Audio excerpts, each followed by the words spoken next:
Welcome students. જય Ambe group of સ્કૂલ્સમાં ફરીવાર એકવાર આપનું હાર્દિક સ્વાગત છે.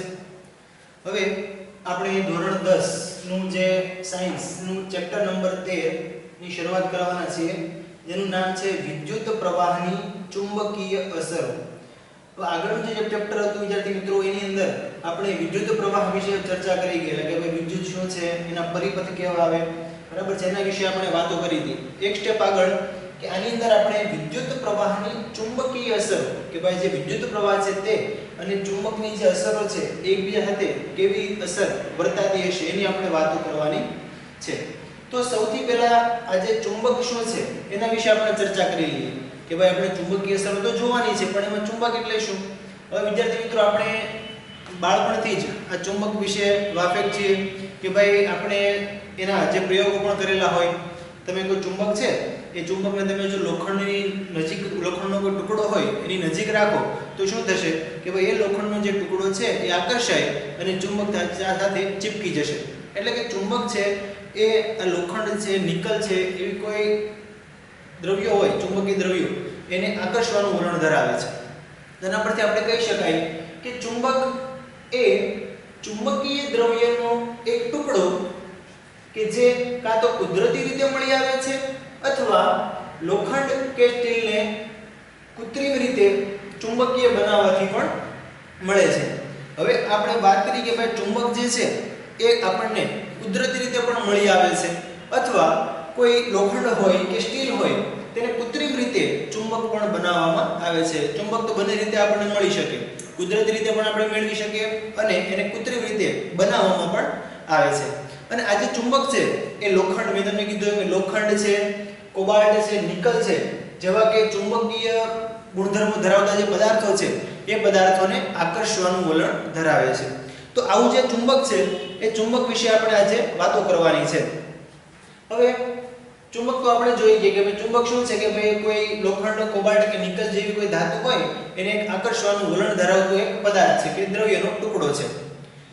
હવે એ જે ચુંબક છે એ ચુંબક દ્વારા ઉત્પન્ન થતું ચુંબકીય ક્ષેત્ર અને આપણે ચુંબકીય ક્ષેત્ર રેખાઓ શું છે એના વિશે આપણે વાત કરવાના છીએ. બરાબર છે વિદ્યાર્થી મિત્રો, આ ચુંબકીય ક્ષેત્ર અને ચુંબકીય ક્ષેત્ર રેખાઓ આગળ જતા આપણને ખૂબ જ એક અગત્યનો ટોપિક છે. બરાબર છે. તો આ ચુંબકીય ક્ષેત્ર અને ચુંબકીય ક્ષેત્ર રેખાઓ સમજવા માટે વિદ્યાર્થી મિત્રો આપણે એક પ્રવૃત્તિ કરવાની છે. આ બંને જે ટોપિક છે એ આપણે પહેલા પ્રવૃત્તિના આધારે સમજવાનું છે કે ભાઈ ચુંબકીય ક્ષેત્ર અને ચુંબકીય ક્ષેત્ર રેખાઓ છે શું. બરાબર છે. તો એ પ્રવૃત્તિ કરવા માટે આપણે એક અહીંયા નાનકડી એવી પ્રવૃત્તિ કરવાની છે.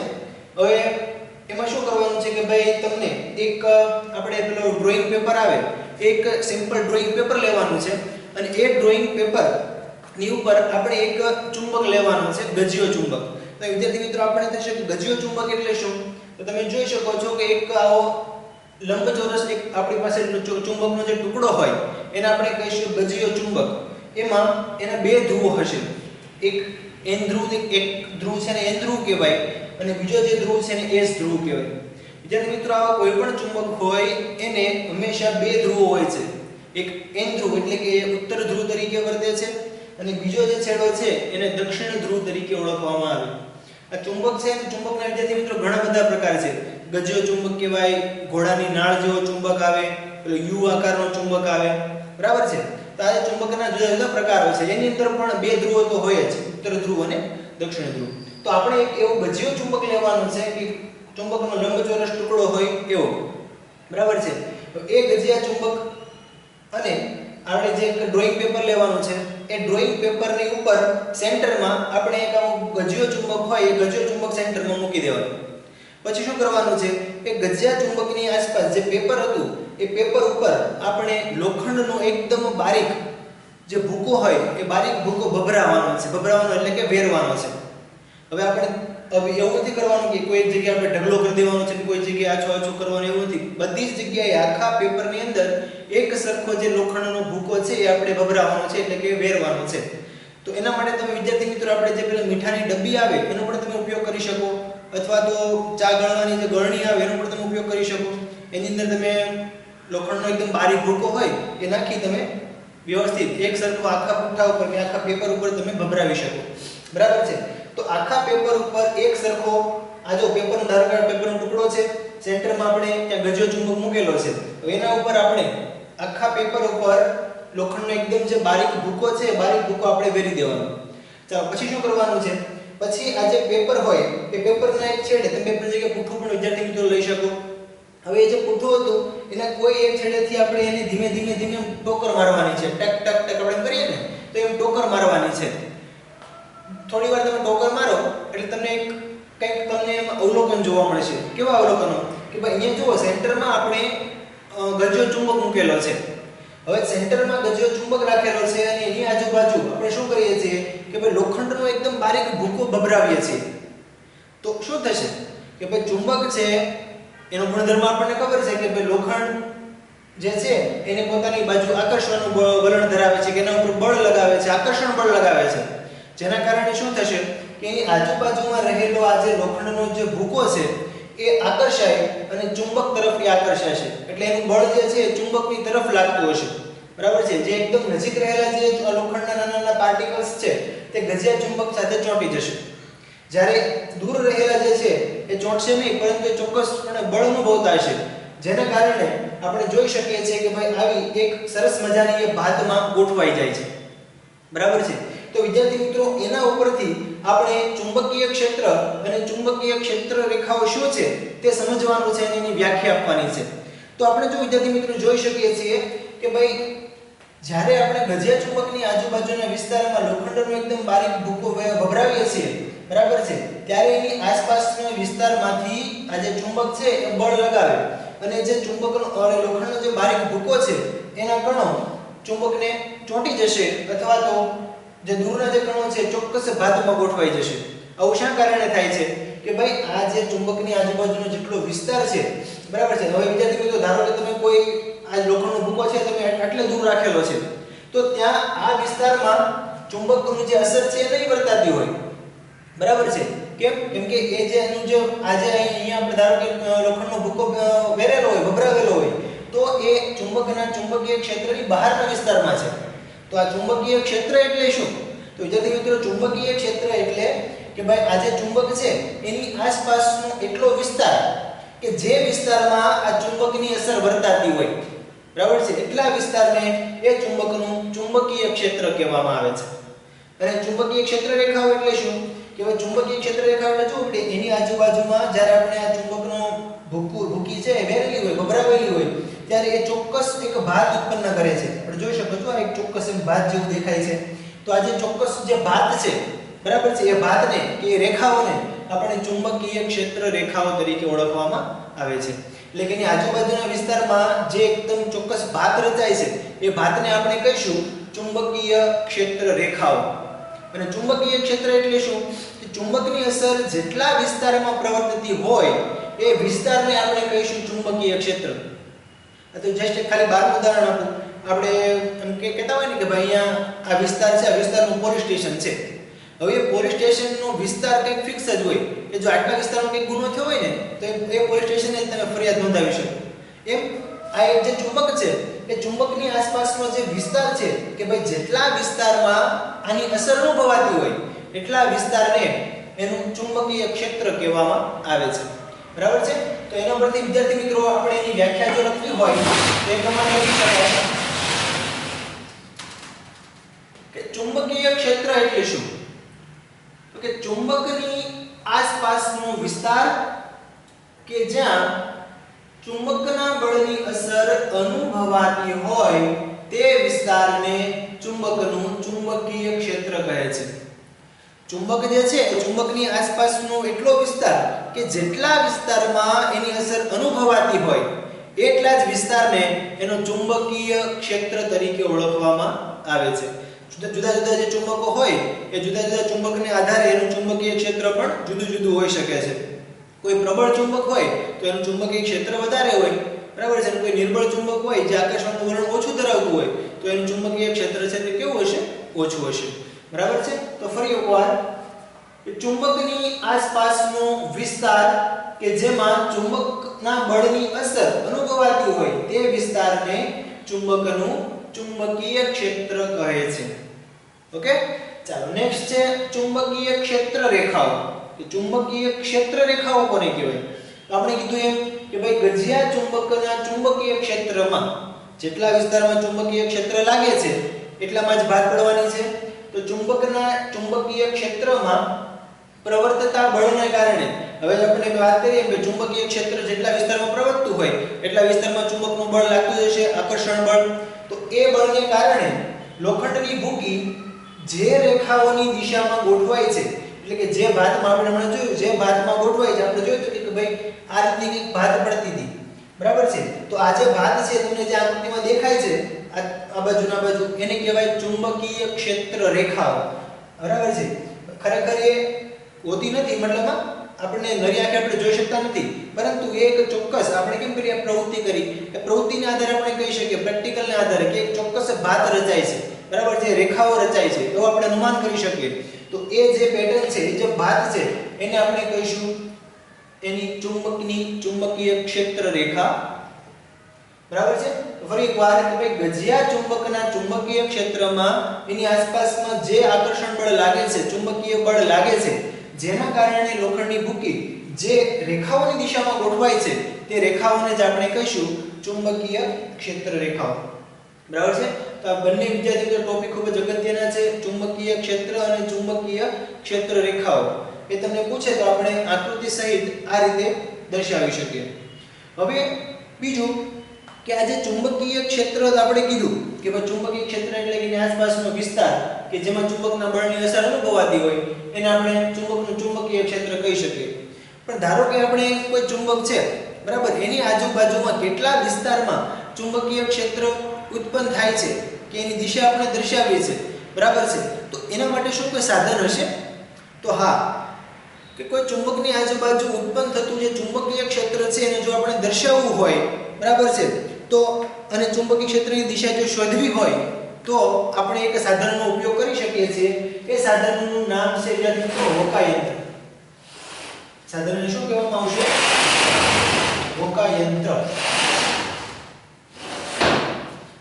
ચાલો હવે આપણે એ જે હોકાયંત્ર છે એ હોકાયંત્ર વિશે જોવાનું છે, એના વિશે અભ્યાસ કરવાનો છે કે ભાઈ હોકાયંત્ર, હવે તમને કીધું એ હોકાયંત્ર શું છે? તો હોકાયંત્ર એ એવું સાધન છે કે જેનો ઉપયોગ કોઈ બિંદુ પાસે ચુંબકીય ક્ષેત્રની દિશા દર્શાવવા કે શોધવા માટે થાય છે, બરાબર છે. તો હોકાયંત્ર વિદ્યાર્થી મિત્રો એવું સાધન છે કે જેની મદદથી આપણે કોઈ બિંદુ પાસે ચુંબકીય ક્ષેત્રની દિશા જો દર્શાવવી હોય તો દર્શાવી પણ શકીએ અને શોધવી હોય તો શોધી પણ શકીએ, બરાબર છે. આપણને કોઈ ચુંબકીય ક્ષેત્ર વિસ્તાર આપેલો હોય, તમને પૂછે કે એની દિશા કઈ દિશામાં છે, તો આપણે ત્યાં હોકાયંત્રનો ઉપયોગ કરીને તેની દિશા આપણે શોધી શકીએ છીએ અને દર્શાવવી હોય તો દર્શાવી પણ શકીએ છીએ. તો વિદ્યાર્થી મિત્રો આ જે હોકાયંત્ર છે ખરેખર હોય કેવું? તો જો તમને એક અહીંયા આકૃતિ વડે હું દર્શાવવાનો પ્રયત્ન કરી સમજાવવાનો કે ભાઈ અહીંયા છે ને એક તમને નાનકડી કાચની પેટી હોય, બરાબર. આ મથાળું છે ને એ કાચનું મથાળું હોય. આપણે કેમ પેલું ખાલી નાનકડી ડબ્બી જેવું હોય અને એની ઉપર કાચથી એને બંધ કરેલું હોય. જ્યારે આ જે પેટી આવે છે એ અચુંબકીય ધાતુની નાની પેટી હોય, એમાં એવી ધાતુ વપરાયેલી હોય કે જે ચુંબક એને આકર્ષતું ના હોય, બરાબર છે. એવી ધાતુની પેટી બનાવવામાં આવે, એના ઉપર કાચનું મથાળું છે એ પેક કરી દેવામાં આવે અને સેન્ટરમાં અંદર વચ્ચે શું રાખવામાં આવશે? તો કે હોકાયંત્રની સોય. જેથી મિત્રો આજે તમને સોય જેવું દેખાય છે, તીર જેવું, એક પ્રકારનું એક દર્શક છે, બરાબર છે. દર્શક છે અને વળી પાછું એક ચુંબક છે. એ જે સોય છે, આ જે તીર છે એ ચુંબકનું બનાવવામાં આવે. એ શેનું હોય છે? ચુંબકનું.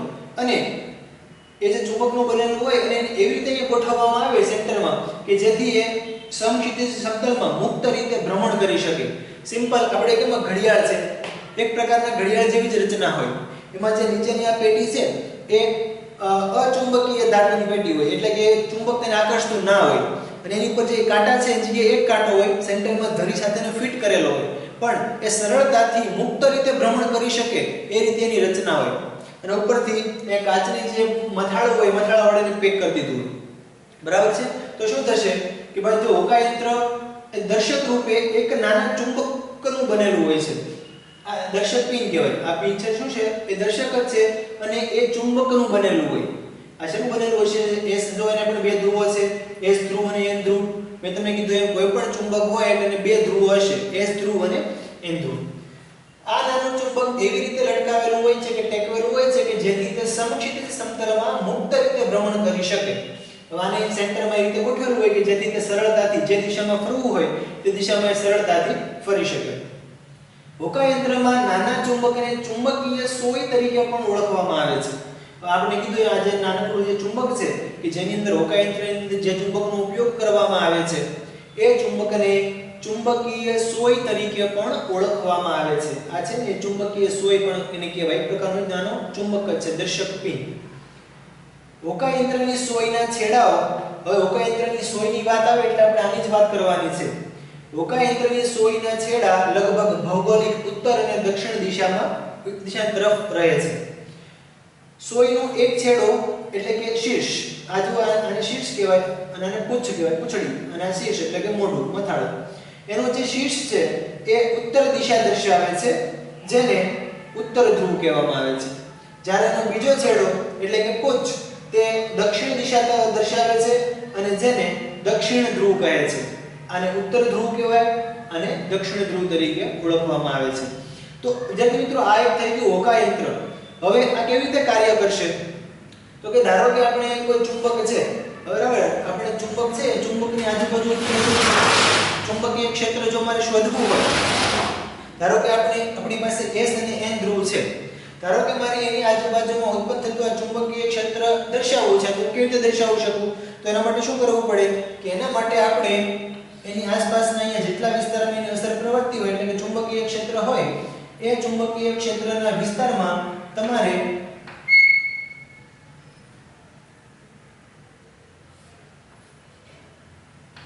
આ રીતે ગજિયા ચુંબકની આસપાસ તમારે એક હોકાયંત્ર મૂકવું પડે. હોકાયંત્ર વિદ્યાર્થી મિત્રો આટલું જ સાધન હોય નાનું એવું, તો તમે સરળતાથી ત્યાં એને રાખી શકો. એની આજુબાજુમાં જો તમે હોકાયંત્ર મૂકો, બરાબર છે, તો હોકાયંત્રની સોય છે કે જે દિશામાં અસર પ્રવર્તી હશે એ દિશામાં એનું કોણાવર્તન થશે. કોણાવર્તન થવું એટલે કે સોય છે એ ભ્રમણ કરશે. એને શું કહેવામાં આવશે? એનું કોણાવર્તન. બરાબર છે. તો જે દિશામાં ચુંબકની અસર અનુભવાતી હશે કે વર્તાતી હશે એ દિશામાં એનું કોણાવર્તન થશે. તો એના આધારે આપણે હોકાયંત્રની મદદથી એની જે દિશા છે એ દિશાનો આપણે શોધી શકીએ અથવા તો દર્શાવી શકીએ છીએ. તો આ હોકાયંત્ર જે છે એ હોકાયંત્રની મદદથી આપણે કોઈ પણ બિંદુ પાસે ચુંબકીય ક્ષેત્રની દિશા શોધી શકીએ છીએ. બરાબર છે. તો વિદ્યાર્થી મિત્રો, આજના આપણા લેક્ચરમાં આપણે આટલું રાખીએ. આજે આપણે જોયેલું છે કે ભાઈ ચુંબક એટલે શું. આ ઉપરાંત ચુંબકીય ક્ષેત્ર અને ચુંબકીય ક્ષેત્ર રેખાઓનો અભ્યાસ આપણે ગજિયા ચુંબકની મદદથી કર્યો. બીજું વિદ્યાર્થી મિત્રો, આજે છે ગજિયા ચુંબક દ્વારા ઉત્પન્ન થતું ચુંબકીય ક્ષેત્ર જે આપણે પ્રવૃત્તિ કરી, વિદ્યાર્થી મિત્રો એ સવાલ તરીકે પણ તમને પૂછી શકે.